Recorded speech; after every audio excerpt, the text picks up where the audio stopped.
ఆగం కాకండి. అదంటారు చూడండి, ఈయనగాచి నక్కల పాలు చేసినట్టు చేయకండి. తొందరపడి గందరగోళంలో ఓటేస్తే తప్పుడు పార్టీని తప్పుడు వ్యక్తులను ఎంచుకుంటే ఆగమైపోతుంది అని చెప్పిండు.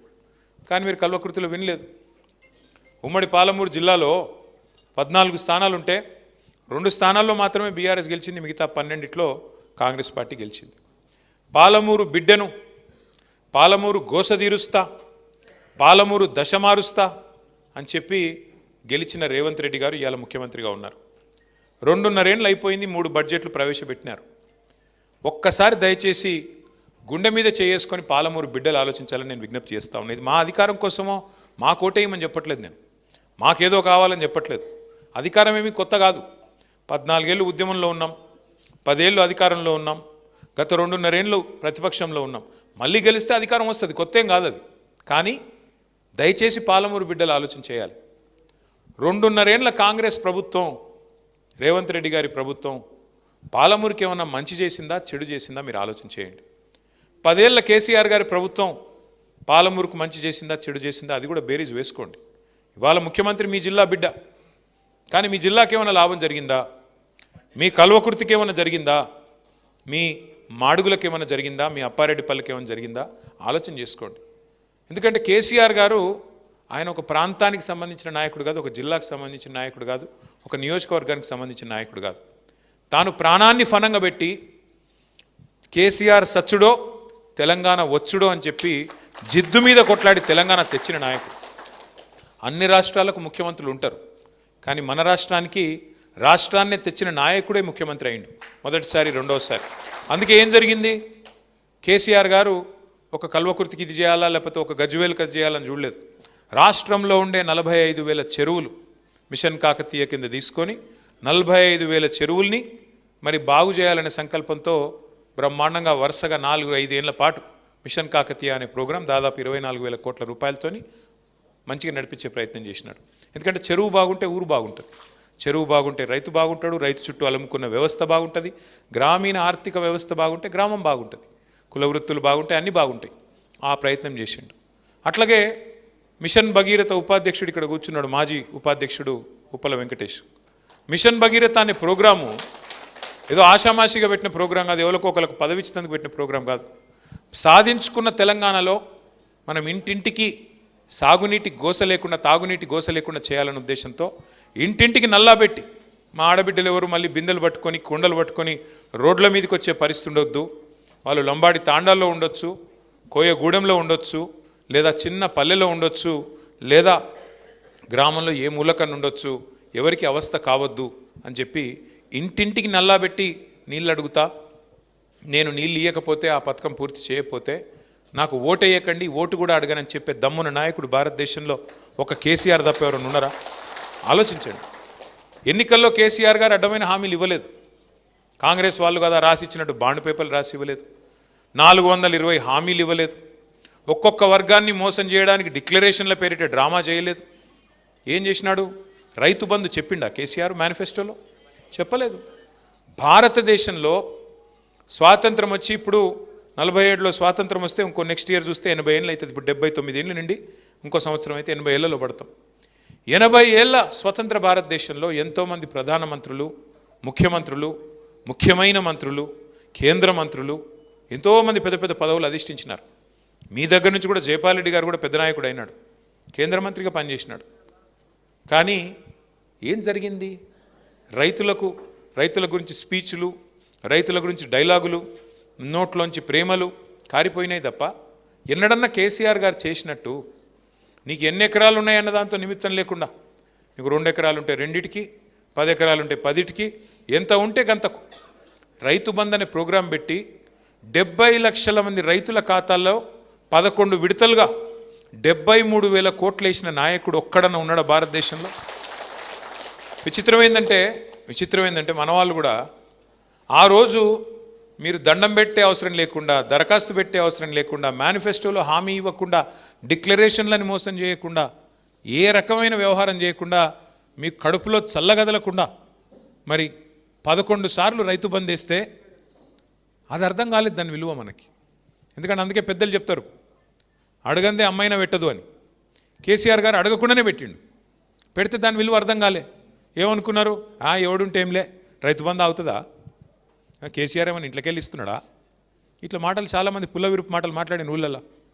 మరి ఇదివరకు ఉన్నోడు ఎవడన్నా ఇంట్లోకి వెళ్ళి ఇచ్చిండా, ఇంటెనక పొలం అమ్మి ఇచ్చిండా, లేదుగా. కానీ కేసీఆర్ ఇచ్చిన దాన్ని కూడా అపహాస్యం చేస్తూ ఇక అలా మళ్ళీ కోడిగుడ్డు మీద ఈకలు వీకుడు.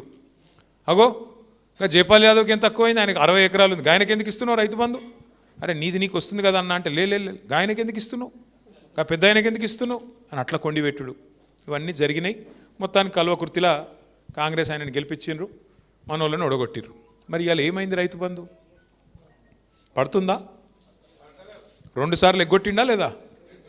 మరి ఎవరున్నా నడుస్తుంది ఏమి కాదనుకుంటే ఆఖరికి యూరియా బస్తాలు దొరుకుతున్నాయా, మొక్కలు కొంటుండా, శనగలు కొంటుండా, వరి కొంటుండా, బోనస్ అన్నాడు బోనస్ పడుతుందా, ఏం జరుగుతుంది మరి. యూరియా దొరకదు, కరెంటు రాదు, రైతు బంధు పడదు, కొనుగోలు కేంద్రాలు తెరవరు, తెరిస్తే మళ్ళీ అందులో రైస్ మిల్లులు అలాట్మెంట్ చేయరు, ధాన్యం జోకరు, కొనుగోలు చేయరు, కొనుగోలు చేస్తే బోనస్ ఇవ్వాలి కాబట్టి ఆ పని చేయరు.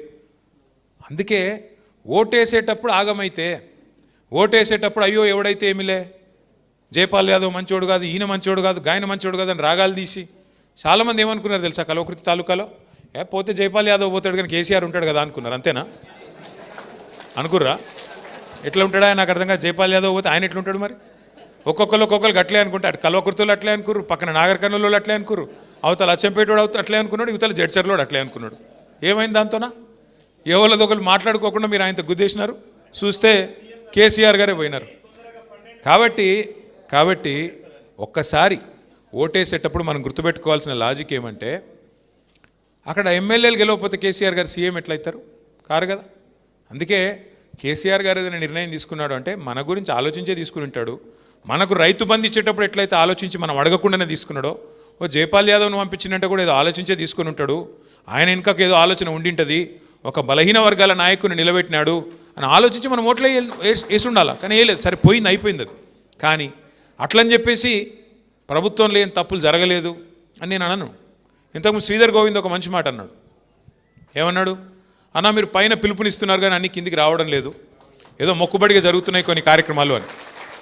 రెండో మాట ఏమన్నాడు, ఎవరైనా స్థానిక సమస్యల విషయంలో చొరవగా ముందుకు పోదాం, నేను అప్పారెడ్డిపల్లిలో మా చెరువు కబ్జా అవుతుందని నేను కొట్లాడినట్టు స్థానికంగా కొట్లాడతలేరు, క్రియాశీలంగా లేరు అని. కానీ శ్రీధర్ ఏమవుతుందంటే, ఏ మనిషి కూడా 24 గంటలు యాక్టివ్ ఉండలేడు తమ్ముడు. ఏ మనిషి కూడా, ఏ కార్యకర్త కూడా, ఎందుకంటే ఆయన ఇప్పుడు మా తమ్ముడు రాములు ఉన్నాడు ఫర్ ఎగ్జాంపుల్, పిల్లల్ని పోషించాలి, మరి వాళ్ళ బువ్వ చూసుకోవాలి, చదువులు చూసుకోవాలి, సంసారం చూసుకోవాలి, మీదికెళ్ళి ఈ పని కూడా చేయాలి, అంతేనా. కాబట్టి 24 గంటలు ఒకటే పని చేయమంటే చేయరాదు. రెండోది స్థానిక సమస్యలు. ఓడిపోయాక మనిషి అంటోనికి ఎవరికైనా నీరసం వస్తుంది. మళ్ళీ మనకేం మామూలు దెబ్బలు తగిలినాయి. గత 2.5 సంవత్సరాల్లో ఓడిపోయినాం. 23 డిసెంబర్లో వెంటనే కేసీఆర్ గారికి, మన నాయకుడికి, ఆయనకు పెద్ద గాయమైంది, రెండోసారి హిప్ ఫ్రాక్చర్ అయింది, అదో పెద్ద 4 నెలల అవస్థ. ఆ తర్వాత మధ్యలో మీకు తెలుసు 10 మంది ఎమ్మెల్యేలు వెళ్ళిపోయినారు.